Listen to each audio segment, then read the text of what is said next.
Welcome to our presentation on Module 4 or Chapter 5 of our World Economy book. I'm Benjamin May, and I'm going to be covering the first section. This first section covers an introduction to the Industrial Revolution, or mainly what it is. And the Industrial Revolution is basically an economic development characterized by a transition into efficient production and trade with broader markets. During the Industrial Revolution, advanced factory machinery was produced for the first time, and also organized labor was utilized. Some subsects of organized labor include specialization of labor, where each worker in a factory is assigned to work on one specific part of a project or a product, and also assembly lines were utilized, where a production process is broken down into steps. The Industrial Revolution has changed how a country's economy functions. To organize economies, a framework was developed with 4 points. They are to regulate the monetary system and the financial mechanisms, regulate wages and bargaining, facilitate and inhibit certain competition and negotiations between the private and public sector of the economy, and establish roles for the government. This allows us to break this revolution in Europe into 3 waves. The first wave of industrialization in Europe occurred in Britain around 1760. This was the time of proto-industrialization, meaning industry operations were local and near their materials needed. The industry had a wage labor force and used advanced technology. During this time, regional cartels opened. These consisted of small cities in Britain who refused to join the Industrial Revolution and continue their own production. Industrialization continued to spread in Britain with the development of the railway system. However, the early industries at the beginning of the first wave started to decline for various reasons, such as exploitation of the resources. The second wave of industrialization was characterized by the spread of industrialization to continental Europe. It occurred in forms of economic organization, and regulatory frameworks emerged to exploit new technologies, primarily leveraging coal, steel, heavy engineering, steam power, and railways. Major changes were made to the European society that allowed industrialization to grow on a large scale. This included the development of new labor practices, such as the spread of wage labor norms. Britain had a series of natural geographical advantages. They had a compact territory with a large population and a rich variety of minerals, including coal. Industrial regions of continental Europe had to deal with competitive disadvantages. The regions of inner Europe differed from one another due to the differential of contemporaneousness. New technologies, ideas, and market conditions reached regions simultaneously but affected them in unique ways because they were not comparably equipped to respond to them. Overall, the cumulative impact of innovations in the first and second wave of industrializers made for convergence. The third wave of industrialization included intermediate Europe. It now included parts of Britain, France, Belgium, and Germany that had not been directly affected by the first 2 waves. By these times, all European landscapes had begun reorganizing in response to the imperatives of a third technology system, one based on steamships, world shipping, the internal combustion engine, heavy chemicals, and heavy engineering. In the regions of intermediate Europe, the imprint of this industrialization was distinctive in several important respects. Prior development played a minor role, and the capital required for industrialization had increased exponentially since the first waves.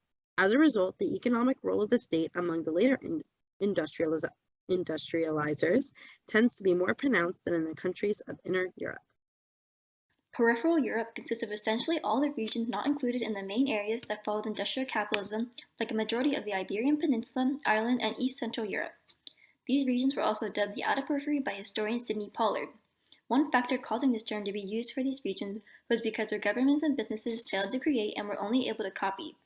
They were able to have similar technology and organization as the core regions, but they worked differently in the peripherals.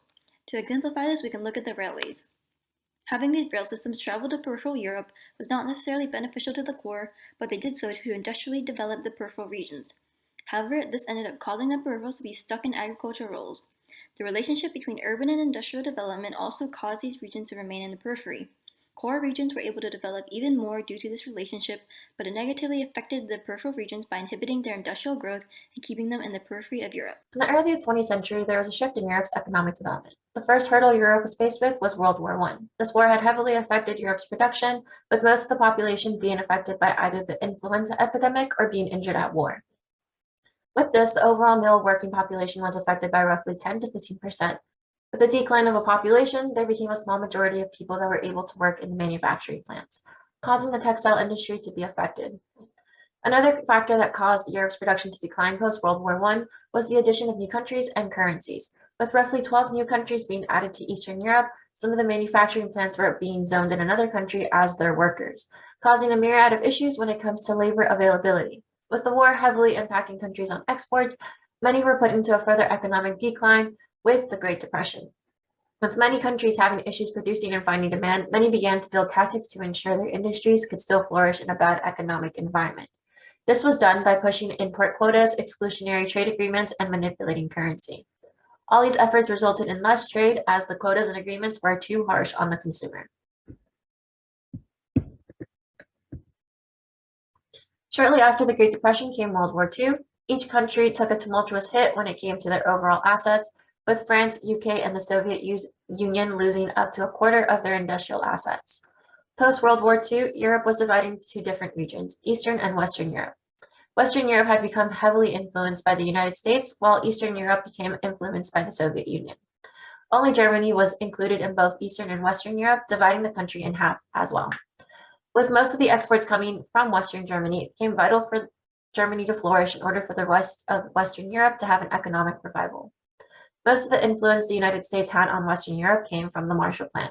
This plan consisted of a $13 billion investment from the US to allow Western Europe to rebuild itself given the fallout from World War II.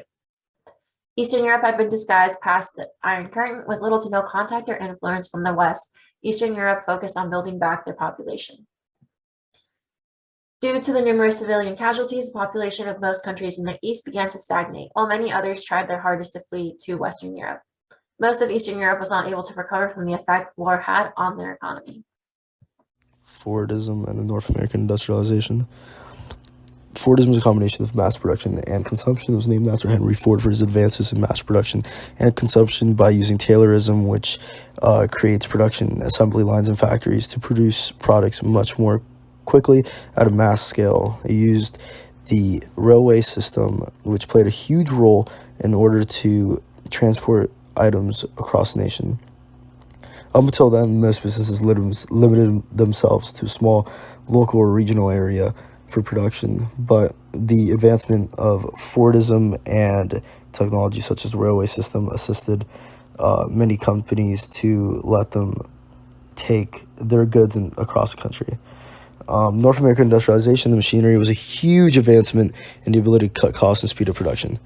It also made many factories oil dependent, which broadened the oil market and created more jobs for people working at gas stations, oil fields, and construction for many of the buildings. Japanese industrialization. Japan exploded onto the world stage when they industrialized. But how did Japan do this despite previously being isolated from the rest of the world and being relatively resource poor? Japan's primary advantage over industrializing resource-rich countries was that Japan was an autonomous nation before its industrialization. Japan's Tokugawa regime had kept Japan isolated from the rest of the world for over 2 centuries, causing Japan to be completely self-sufficient. After the Tokugawa regime gave way to the Meiji Imperial Dynasty, industrialization was considered vital to maintaining Japan's autonomy.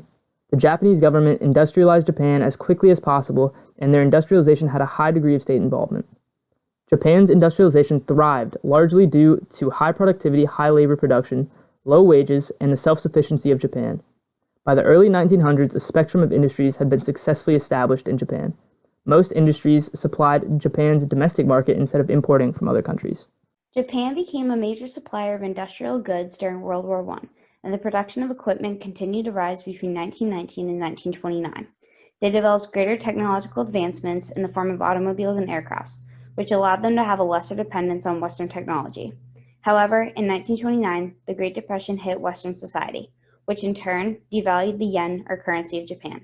Japan took advantage and undersold its competitors in the world market, making a large profit. When Western governments, particularly the US, discovered this scheme, the US resisted Japanese goods. This resistance, socially and politically, forced the Japanese military to expand to become an industrial empire based on war, in which 17% of Japanese outputs were towards war purposes. Japan had gained the reputation as an advanced industrial economy, and with much overconfidence, they went to war against the US. By 1945, the growing Japanese powerhouse became a weakened industry. The second miracle, post-war reconstruction and growth.